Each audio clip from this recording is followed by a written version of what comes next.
Hello, everybody. We are live after some serious technical difficulties. So if there are any viewers left, we're going to have to do a little poll to make sure that we're being heard and or seen now, because before we had some crazy audio and video issues. So those of you who are left, who didn't abandon us, thank you for your loyalty. If somebody can shoot a comment in the comment section right now, just to say, hey, we can see your handsome faces. We can, or haggard faces in my case. We can hear you.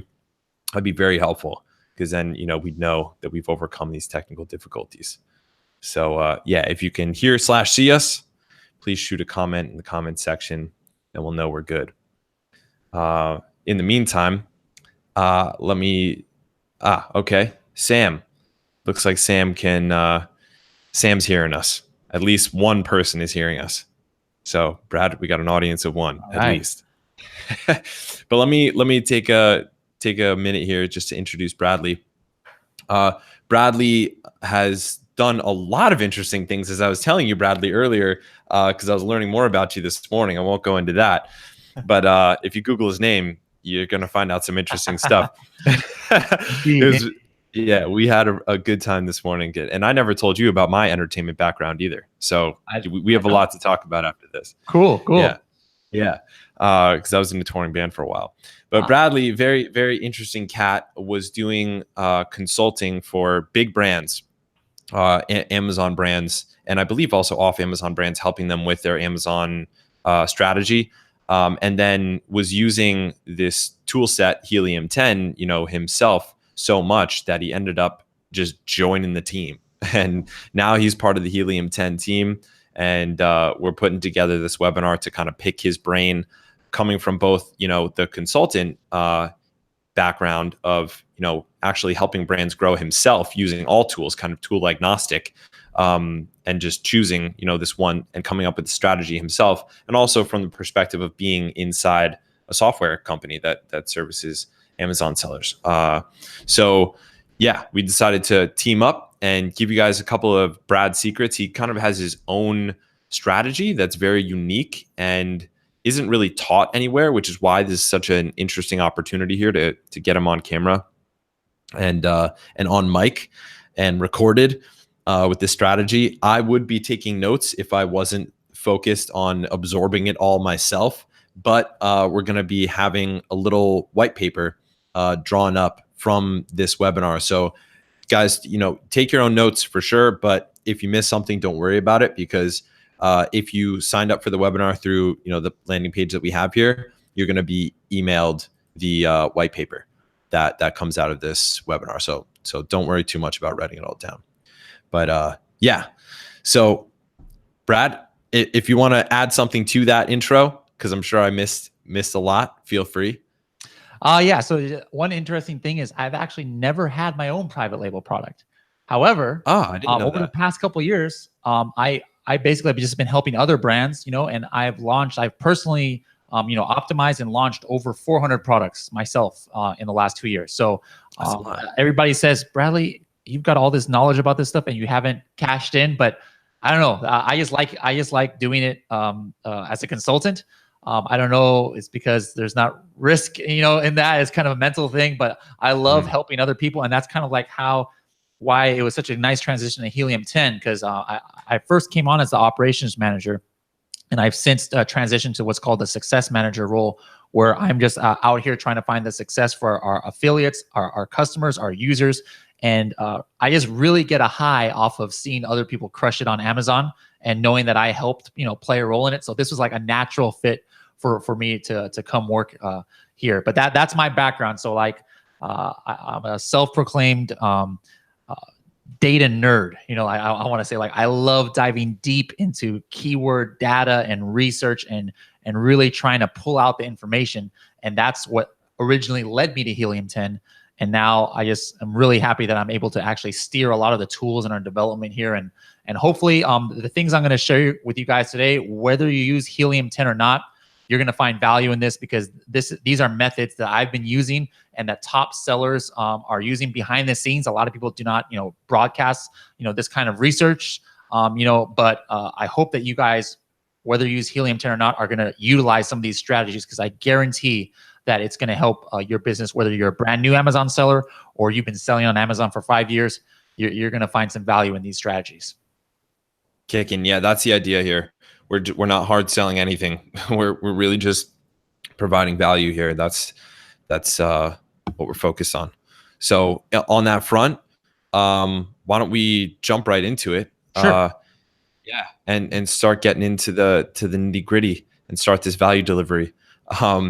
So, I mean, the whole concept here, and the first time we talked, Bradley, you were telling me, about the fact that your strategy, especially when it comes to digging for keywords and finding, those gold nuggets and doing, running your unique process, was quite different than kind of what's out there in the mainstream, what's taught in these courses and stuff like that. You kind of developed your own method. Yeah. And it worked, so well that you ended up doing it for, these almost half 1,000 of these products successfully. So, this is a rare opportunity to dig in, and yeah, why don't we jump right into it, and Sure. You can kind of lead us through. Why don't you, just to show that you guys, this works for anything. This is not something that we pre-recorded. Literally, we got on the line and we couldn't even talk about anything because our audio and stuff wasn't working. So to even further that, to show you that this can be applied to anything, Chris, I have no idea what you're going to tell me, but go ahead and give me a search, like give me a niche, like I can search, not something crazy like garlic press or something so niche down that is really unique, but like that's a nice semi-narrow category to search for right now. Okay. All right. I'm going to do kitchen knives. Kitchen knives. All right.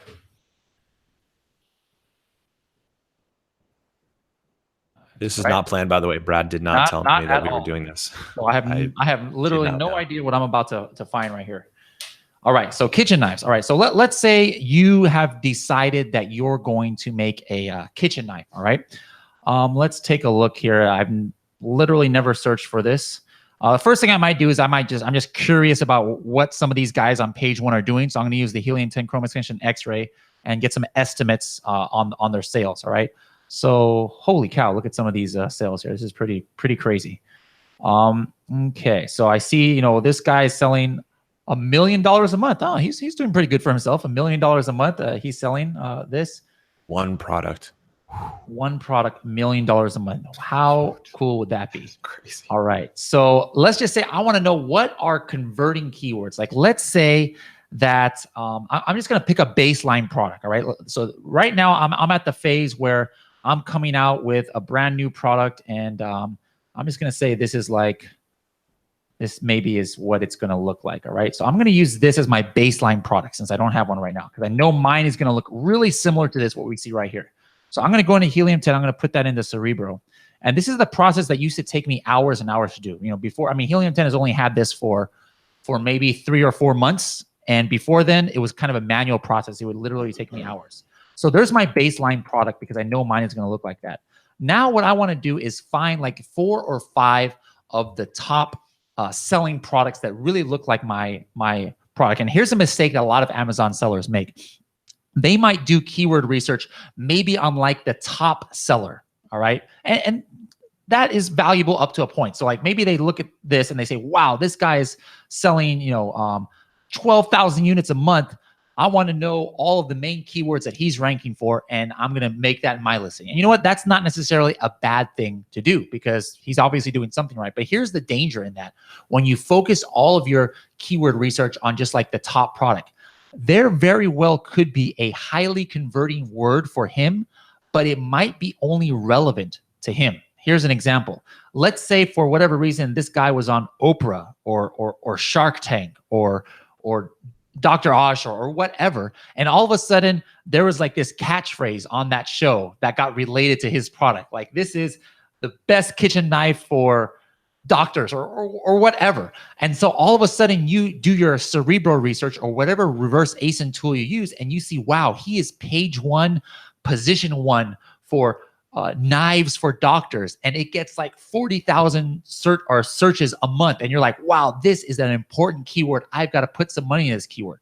But here's what could happen. It could be that that keyword is only relevant to him because of something that went viral or some odd thing that you don't know about, you know, some YouTube campaign, whatever. So then all of a sudden you're dropping all this money. Maybe you're going to do a launch, and maybe you're going to do a giveaway. You're going to do a judo launch on this, and you sink all this words in, and then you get to like page 1, position 1 or 2, and you're getting no sales. And you're like, what just happened? Well, again, it's because this word might have been only relevant to him. So what I've always done is I don't want to compare or find my keywords just based on like the top 1 or 2 guys, because that's not enough information to tell me it's going to be relevant to my product. So again, I said that this product was something like mine. So what I want to do is I want to find 4 or 5 products that look really, really similar to this, that are selling well, and then see what overall all of those guys are ranking for. So I'm not going to pick something like this, because that's only 3 knives. The customer of mine might be different than this customer, because somebody might be looking for a cheaper set. All right. So I am gonna go ahead and select this one, because it is a multi-knife set similar to what I have in mind for my product. I'm gonna paste it in here to the compare ASINs category, and I'll look for 4 more that look like it. I'd be curious too, Bradley, while you're going through this and going through the process that you do now, to know what you were doing before, like that was taking much longer too. Yeah, not that you have to dig into that, but like, yeah, just absolutely. Out of curiosity, it'd be cool to know, because people might be stuck in a loop. You know, they might be like, oh, that's what I do, and it takes forever. You know, exactly. Let me get into that in about 3 minutes, because it'll make sense once I show this version, and then I'll be able to say what I did before, because that is an excellent question. So if I don't say it in about 3 minutes, once I do this search, remind me, please. All right. So here's another one. Again, similar category. Really important, guys. What I'm looking for is not the top positions on this page necessarily, or the top sellers. I'm looking for the top sellers that look like my product. And the reason is because I know that the people that they are selling to, that's the exact kind of avatar or exact kind of potential customer that I'm going to have. Okay. So I'm only comparing myself to them regardless of page position, regardless of anything else. All right. So I'm going to go ahead and copy that one. Paste it here.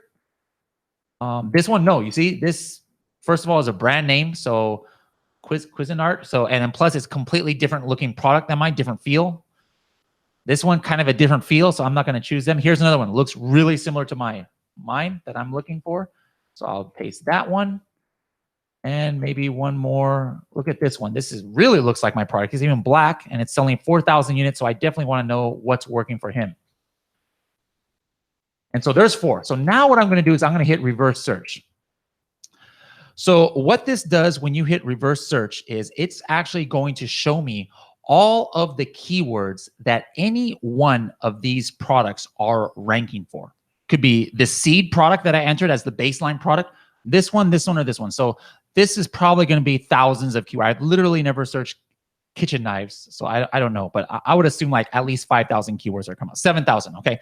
7,200 keyword phrases that any one of these are ranking for. So the very first filter that I'm going to use is, like I said, there could be words that only are relevant to one of them, you know? But so the very first thing is I'm going to say, hey, show me the keywords that all 4 of these are ranking for, because right off the bat, that means that it's going to increase that relevance to me. So I'm going to do that. It's watch what happens. So it's an and engine. So it's only keywords. Right now it's an or. This and this. Oh, it's or. Right now it's or. That's why this number is 7,200. So now I'm changing that to an end. So that means, hey, chef knife set with block. The only way it's going to come up after what I'm about to do is if all 4 of these are ranking for it somewhere in the top 306 position. And that's what you're talking about, filtering out the potential Oprah or Dr. Oz, you know, exactly, one-off, specific ones. So just sense. By doing that, look how much I narrowed it down by, almost by a factor of 10. It went from 7,000 to now 770. But still at the same time, my main thing for this first phrase, I mean, right now I can just go ahead and copy it. This is a very valuable list of keywords. You know, I would maybe set this aside for maybe, you know, looking at it further for some PPC. But right now, what I'm trying to do is I want to find like the top 5 or 10 converting keywords for my main competitors. Like, what are the real words that I need to make sure is in my title, maybe make sure is multiplied a few times in my listing in phrase form, you know, because you can't put everything in phrase form in your listing. There's not enough space. You know, you got to kind of pick the best ones. So the next thing I'm going to do is I'm going to say, hey, show me what's converting for them. In other words, if you take their average search result ranking, they're all on page 1, basically. That means their average is between position 1 and 20. All right. So again, these are highly relevant. The only way that they're organically going to be ranking in the first page is if they're converting. So again, it still gives me a pretty big list of numbers, but it narrowed it down. Now it's 293 keywords that all 4 of these are ranking for, and kind of all 4 of them are on page 1. But what happens here still is there might still be words here that aren't getting too many searches. That doesn't mean it's invaluable. Like, look at this. Did you know that there's 385 people per month who do not know how to spell knives, and they spell it noves? You know, that's important to have in your listing. But yeah, my own brand has a lot of that, a lot of misspellings, because they're like medical terms that people have to use that are, you know, really hard to spell.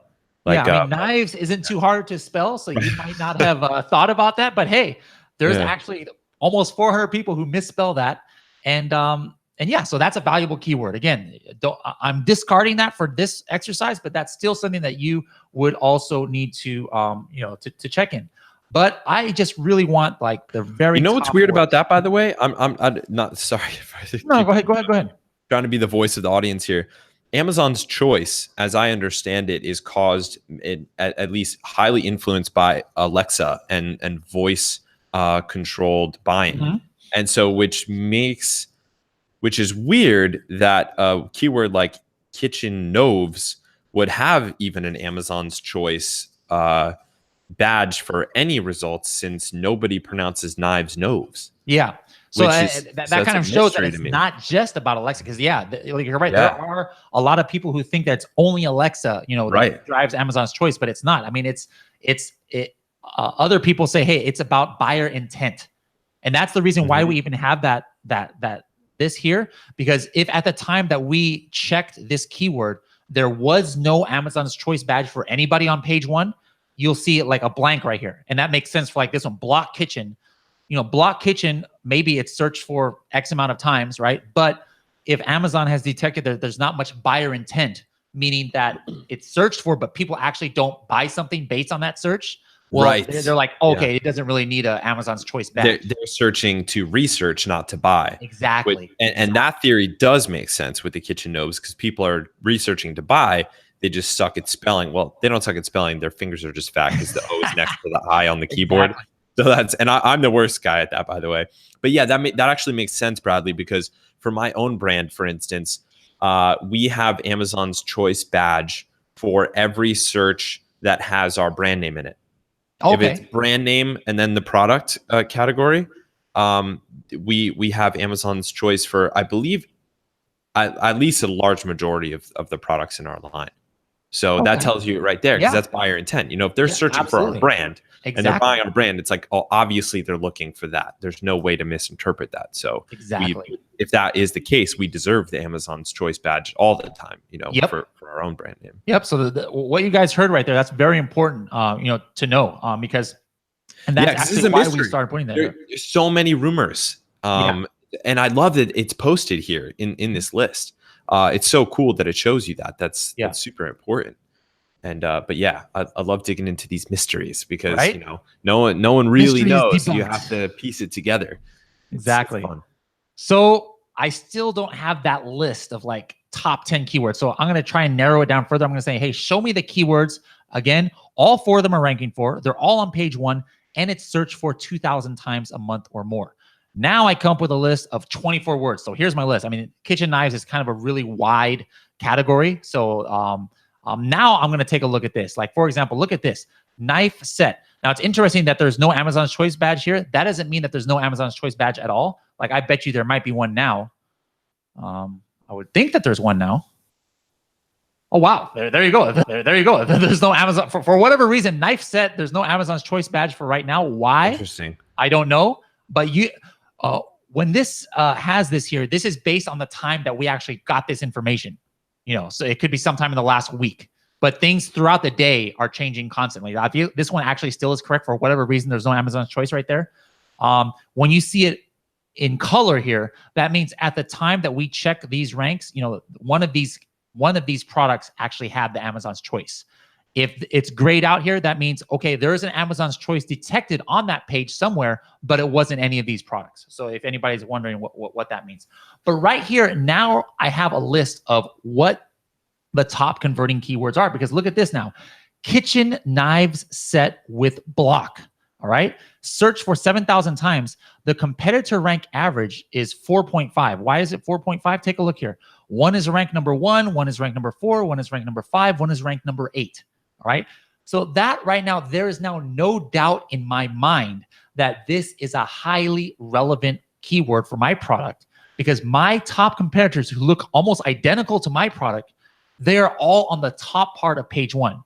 All right. So this, a lot of people want to throw out scores, like people say, hey, what's a relevancy score? Or do you guys have an algorithm that can tell me, that what percentage relevant it is? But guys, don't base your things on like computer scores, even if it comes from Amazon, because first of all, a lot of these scores, people have not really determined how it's used necessarily. But at the end of the day, what matters is not some score from Amazon, or it's not if it has Amazon's Choice or not necessarily. What matters is, are you going to get sales from that keyword? And right here, this list, every single word on this list is generating tens or total tens of thousands of dollars of sales for my competitors, because the only way that they can get on page 1 of such high volume keywords is if they're organically converting.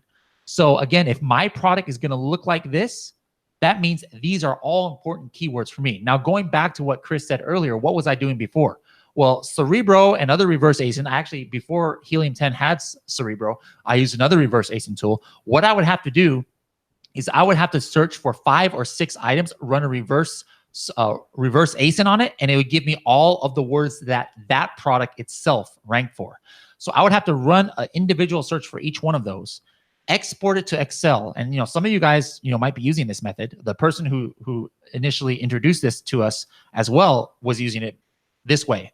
But then I had to export it to Excel, and now I'd have to make some kind of like pivot tables and crazy things to actually try and correlate, all right, which ones had common keywords, and I would have to run all these crazy filters. I mean, it was a process. Even if you have a VA do it, it would take hours for me to do that. But even with explaining it here and having to go into the details, it took me like 10 minutes. If you're just doing it on your own, it would literally take you 2 minutes to do what I just did, what used to take me hours. But I hope you guys can see the value in doing this kind of research, because now I have a solid list of 24 keywords that the top competitors in my niche who are still selling like crazy are selling on these keywords. And now I know what keywords I need to focus on. Okay. So if I was to summarize this, it would be you first are typing in the most broad keyword possible for the product that you make, or the space that you're in. So for us, we did knife sets, yes. right? Or do we do kitchen knife sets? Kitchen knives. So we did kitchen knives. That's even more broad. And then what you're doing is you're picking out the products that actually are like your product. Like you said, there was like single kitchen knives and then a pack of 3 with no block, and then they're all different things, but you picked out the ones that actually are the product that you're selling, or like most like it. Exactly. That's the right product type. Because we're not doing kitchen throwing knives. That's not a thing, but right? Yeah, if that is a thing, that's cool. Hope not. Like what would you possibly use it for? Just your casual kitchen ninja battle contest, like got to have your kitchen throwing knives ready to go. Or maybe that's how you cook. I don't know. Right. But yeah. Okay. So you pick out 4 top selling from page 1 products that are your actual product type, and then you're popping them into Cerebro, and you first are looking at keywords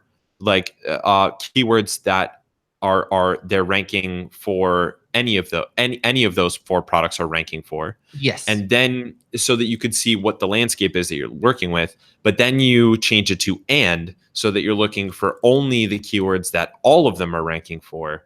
And then you narrow it down to the top 20 while taking out the ones that, maybe are not applicable to you. Exactly. Okay. Got it. And then once you have those keywords, what's the next step? What are you doing with those? All right. So now, what I might do here is these are like my main keywords I want to make sure are in my listing. So I would use like whatever listing optimizer tool that you guys use. I use Scribbles because it's right here in Helium 10. And I would paste them right here. Okay. And then now I'm going to make sure I have these in phrase form in my listing, right? Maybe I have another list of like 500 individual words I want to have in my listing that can form by mixing and matching different phrases. But studies have shown, and I've done this test many times, the most important ones you've got to get in phrase form. Okay, so then I would say, hey, kitchen knives set. All right, and then I would start. But look what happens as I'm writing my listing. It tells me I used it, how many times I've used it, and like where I've used it. So like if I put kitchen knife set like 5 times somewhere because I really want to repeat it, I can click here and it'll show me where I have that. And then I go through and make sure every single keyword is in my listing so that I can make sure I can get indexed for it and make sure that Amazon knows I'm relevant for it by making it in phrase form. And then I go through with the more broad search. Remember that in one of the initial filters I did, it came up, it narrowed it down to like 1,000 keywords or something like that. I would still put those in my listing. I know they're not converting tens of thousands of dollars of sales like these are, but I still need to get those words in my listing. So that's the kind of process, that I take for that. One last thing I just noticed as I was looking, I didn't realize it was here because I've never searched for this before. But one cool thing about Magnet, which is our keyword research tool in Cerebro, is a lot of people are leaving this on the table. Watch this. Kitchen knives. Where's kitchen knives in English? Right here. Kitchen knives. Kitchen knives. Right. All right. 40,000 people are searching for it. That's a lot of people are searching for it. And but look. There's 80,000 people who have that in their listing. When you type in kitchen knives, it'll say, hey, 1 to 16 of 80,000, right? So everybody knows who's selling this, that they have to put kitchen knives in their listing. But what people don't realize, especially the foreign sellers, especially people who are from Europe and selling in the USA, they don't understand like American culture. There's thousands, hundreds of millions of Spanish-speaking people in the United States, and they're searching on Amazon USA. Yeah, that's right. In Spanish. Look at one of the words that came up here. Yeah, I know I saw it here. Right here, cuchillos de cocina. That is Spanish for kitchen knives. 3,500 people a month are searching in Spanish on Amazon USA for this. Look how many people have that in their listing. Only 712 sellers are smart enough to even have that in their listing. Sometimes, and they're talking about front end, right? That's scanning for front end. Anywhere. Even back end? Yeah. I would say the majority of this are back end because most people do not want to put Spanish in their front end because it looks kind of weird or exactly. It might seem out of place. But that's what I was just going to say. I was like, I would imagine that's a good thing to do for back end. Exactly. It's at least for the major ones, not for like, a mass. You wouldn't want to like duplicate everything in Spanish, but like at least have the major ones in there. But here, this is a converting keyword. All 4 of those top sellers, this is where they get a lot of their sales from, from this exact Spanish word. And just by putting it in your listing, you're only one of 700 people now who have that in their listing, as opposed to the English version, which of course you still have to put in there. But, there's 80,000 people who have that in their listing. So sometimes you'll get Spanish words that have decent search volume, like maybe 500 or 1,000, and only 100 people even have them in their listing. That means just by getting indexed for it, you're already organically ranking like in the top 10 pages just by putting it in your listing. So that's what, dude, that is a cool tip. Mm-hmm. I've never heard anyone say that before. And even for my own brand, after years of running, my own brand, I've never thought about that. That's very cool. It's like, if you divided the search volume by the number of listings that are showing up, it's like the payoff of having it in there is much bigger because there might be 80,000 for 80,000, searches, like 80,000 listings for 80,000 searches, but there's only there's 3,000 searches or 3,500 searches for only 700 listings. Yes. So you actually have a much better shot there. The ratios are better. Exactly. That's kind of a cool hack. I mean, for people listening, just that one thing right there, just adding, the main Spanish keywords into the back end of your listing, that might just, pay 10 or 100x pay for the time that you spent in this webinar, Exactly. right there. So that's really cool. And I'm definitely going to implement that with my own brand. I really like that. That's awesome. And the fact that it shows up here, number 17, I mean, it means that it's you can't negate that. Yeah, and you can see right here, I'm mousing over the rank here. There's one guy who's ranked number 4, and then the rest of the guys are on page 1. The one guy's kind of at the top of page 2, position 25. Actually, for the kitchen knives, I think 25 still is on page 1. It looked like there's 50 listings that show up on the page 1. So all of these guys are on page 1 for this. So they're converting for it. So again, the whole point of this exercise is you're trying to see what converts for your competition, and then assuming that it's going to convert for you, as long as you have a great listing, great competitive price, decent reviews. Of course, that means that you're probably going to have a good chance of converting for those same words. It's not a guessing game. Before, Amazon was a guessing game, like, kitchen knives. I bet knife sets is going to convert for me. But you're not sure. You're just guessing. And I think another thing, the cool thing is here, once you have this, and you're right, I agree with you that this process is so much quicker than how it used to be, like in 2015, 2016, when the early days for my brand, at least, it was a lot of Excel, a lot of absolutely. Downloading search term reports, a lot of just using early keyword research tools that give you just related searches, and doing a lot of trial and error yourself. But what's cool about this is that once you have this, in addition to, because the problem now is like, okay, now I know what all of these top sellers are ranking for. So I have a shot to rank for those if I'm creating a quality product, that is in this same product category. Yeah. Exactly. So I can, put that into my listing and my back end and so on. But the exciting thing for me is in today's Amazon landscape and in the 2019 Amazon landscape is if I look at some of these and I'm gonna I have my glasses and I'm still can't see these little words. Like, I'm getting old, Bradley. Oh, it sucks, man. I'm older than you, so don't. Yeah, well, I guess my eyes are going first. But say I wanted Chicago cutlery knife set, for instance. I don't know what that means. I have no idea. Chicago cutlery, maybe that's got to be a brand. I would think it must be a brand. So then maybe we look at something else. Knife set with block and sharpener, for instance, number 12. So that might be something that you could do much better than the competition. Looking at those keywords, I'm sure, because this is how I did it with my own brand, but really like jankily. I would find these keywords that were providing high search volume. They weren't the main keyword, but they were providing high search volume, and they were something a little bit more specific that these guys almost by chance would happen to be ranking for.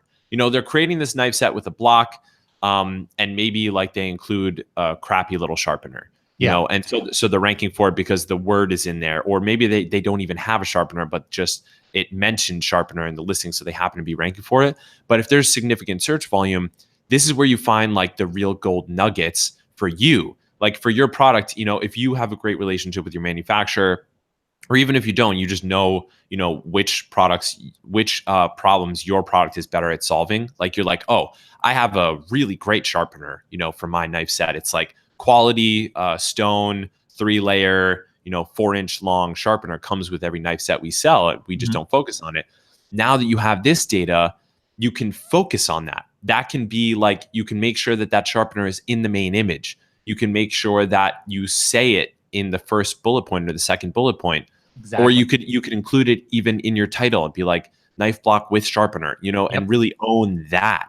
Yep. And then, like you said, like the top seller was doing $1 million a month, even with just one product. It's crazy. Yep. So if you want to niche down, and not have to compete with him, but compete on this a little bit lower level, but still in a super high volume category, you can go for this knife block with sharpener thing and just optimize your listing around that. Yep. Knowing your own product. That's what my brand did. We focused on we would do these, and I know you do a lot with reviews too. And we're getting close to the end of our time here, but maybe we can even touch on that. Yeah. Your review research stuff that you were telling me about before. Yes. We would do that. That was like our strategy for product development, looking at all of the competitors' reviews, finding the things that people complain about and the things that people love that we're not focused on in the listing. Like, oh, I love that I could bring this on a plane with me, for instance, was one of a real one for us. Yeah. It was a real one for us because we have spinal health products in my brand. Okay. And then we would focus on that because the other guys wouldn't even mention it in their listing, but people loved that about it.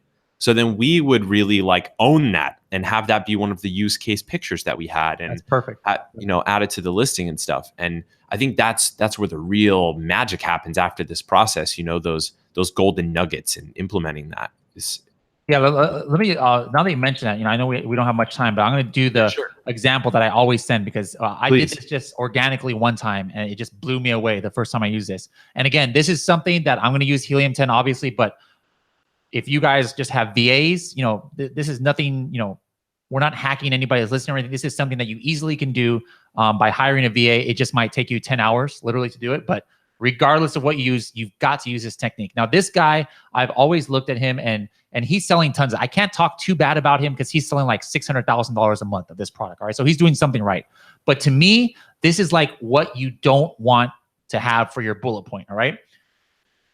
Enzymatically processed to ensure intact peptides property, sourced from pasture-raised, grass-fed, GMO type, Roman numeral 1 and 3, natural hydrolyzed. I mean, I've fallen asleep. I don't know about you, Chris, but I'm already asleep. If I'm not searching for a brand, I wasn't searching for this guy. If I'm just searching for collagen peptides, there is nothing in this first bullet point that tells me why I should buy this product or makes an emotional connection with me that speaks to my wants, my needs, my fears. Nothing. Like I've already moved on to the next product.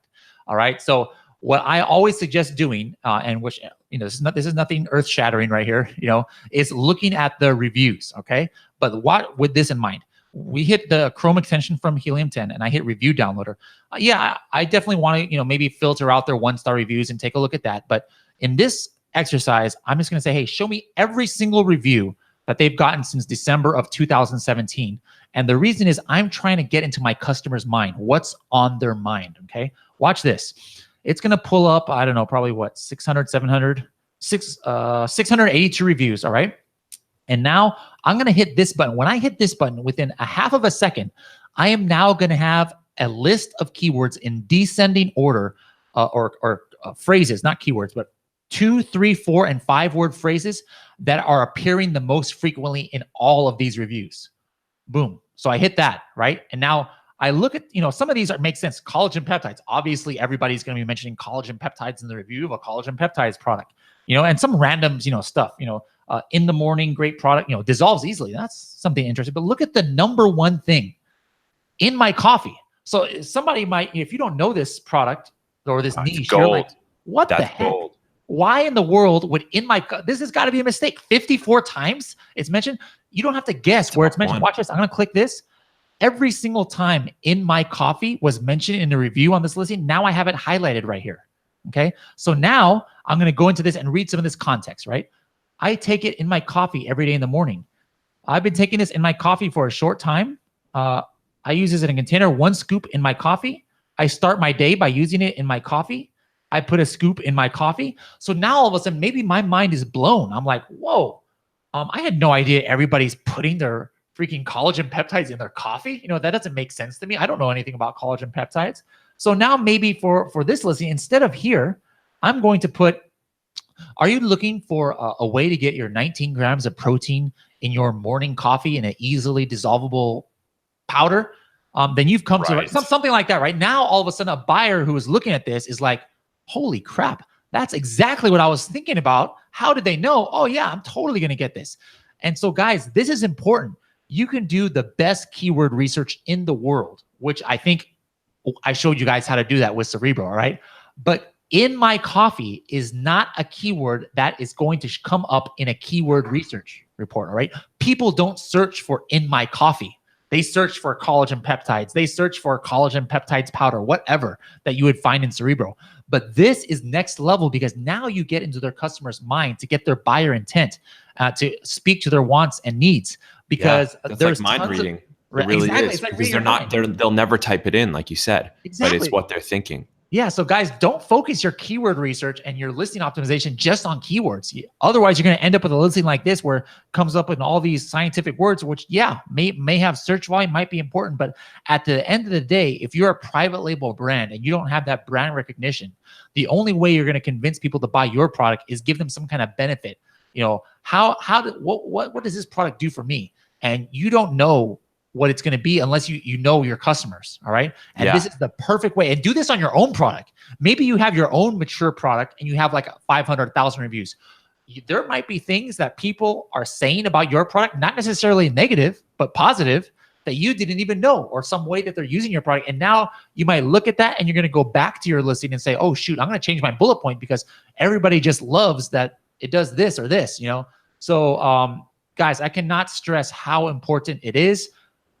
If you have a staff of VAs, you can go on any product page, hit the reviews and just have them look through all of these reviews and start typing in common things. Obviously that takes hours to do.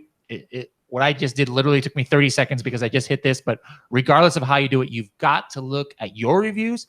You've got to look at your competitor reviews to find what is the most commonly talked about things. Yeah. And so this is like actually what we teach as well. And what we do, when we do listing optimizations for people, because, Bradley just laid out for all of you guys, like how to do this yourself, and you can do it. Using the tools that we have today, like Helium 10's suite, it really is possible for you to just do it. Like the brains of it, like much of it is been put into an algorithm somewhere that you can harness, which is beautiful. We've been involved in both teaching and doing this for folks. So for instance, for sellers who, don't have the time to even do this, they just want to pay to have it done. We do listing optimizations for sellers. And so they send us the link, we send them the optimization, they just implement it. But this is like what you just said is exactly what we teach. The first part of what you went through is how to make your listing speak to the robots, to the algorithm, to the A9 algorithm. You're finding out what's being picked up, which keywords are being picked up for the right products, so that you can have those keywords in and it gets picked up by the algorithm. The second part phase 2 of what you just taught, is how to speak to the people. And that's the whole art of writing a listing. You have to speak to the robots, you have to speak to the people, and you have to do it simultaneously without it seeming weird. Because exactly. I'm sure you and I have both seen the keyword stuffed listings that just, it's like, I don't even know what this says, man. It's like a string of words together. Right. And some people are outright about it. They just literally will have one bullet point that's just a string of words. We've all seen those. Wow. So you can't do one or the other. There's the ones like you mentioned that speak to people but don't speak to the algorithm. It's a very fine art to write a listing that speaks to both the algorithm and the people simultaneously, without seeming awkward or weird, or without missing out on an opportunity for optimization. And this is why, but